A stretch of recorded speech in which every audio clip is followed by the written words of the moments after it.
going on in the news. Well, you may remember the line from that famous novel by George Orwell called 1984. That line is, quote, "Big Brother is watching you." And you read it maybe and thought, well, that's science fiction, it'll never happen. Well, today, little tiny machines flying in the air like little insects can be watching everything you do. They're called unmanned drones, and they patrol the skies. But that could open doors for new and more efficient ways of doing business, but also of surveilling the entire population. This is an amazing story. And that little insect you see, it may not be a bee, it may be a drone taking pictures of you. Jennifer Wishon has that story. The wars in Iraq and Afghanistan introduced Americans to drones, unmanned aircraft capable of monitoring people and places from high in the sky.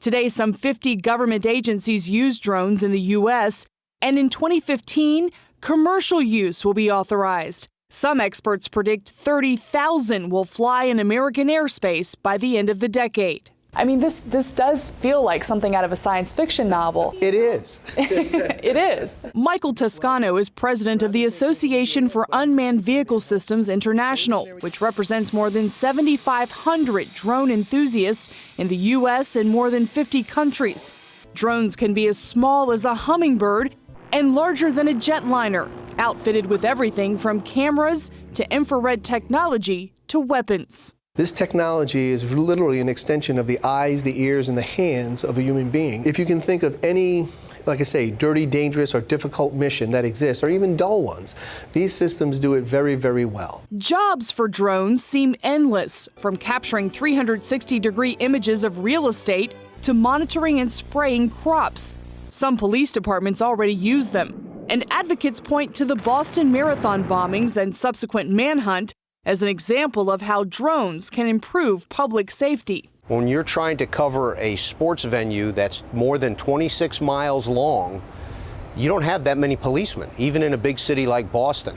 Having drones rather than big giant manned aircraft to try and cover that area to watch to make sure that no one is doing anything illegal or dangerous would have been very helpful. But use by law enforcement is controversial. The ACLU and other privacy advocates warn that drones will allow for pervasive surveillance in a way that could eventually eliminate the privacy Americans enjoy in their movements and activities. They also warn of discriminatory targeting against Americans who challenge the status quo, pointing to historic institutional abuses during the civil rights movement and other times of political conflict and social turmoil. And it's not just law enforcement drones that has some people feeling concerned. For less than $300, anyone can buy one outfitted with a camera controllable by a smartphone. It's also pretty easy to make your own using a hobby kit. This could hover outside your window, operating as a virtual peeping Tom without you ever realizing you're being watched. The what-ifs of the technology are prompting state governments to take action.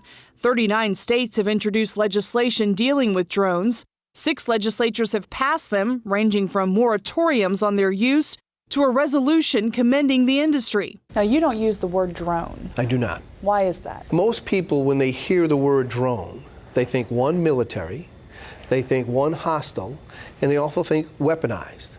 Well, the FAA, and that is a misconception. The FAA forbids deploying a weapon from any aircraft, manned or unmanned.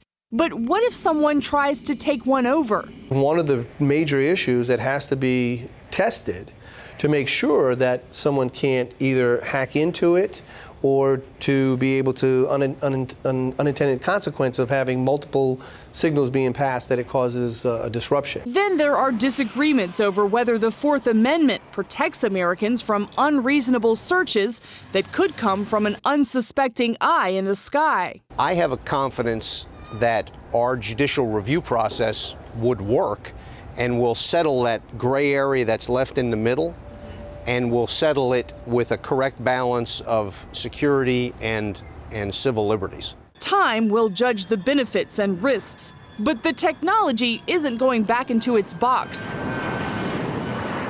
By 2017, the drone industry is expected to employ at least 70,000 people, with an economic impact of nearly $14 billion. The sky is the limit. The sky's the limit of what you'll be able to see. Jennifer Wishon, CBN News.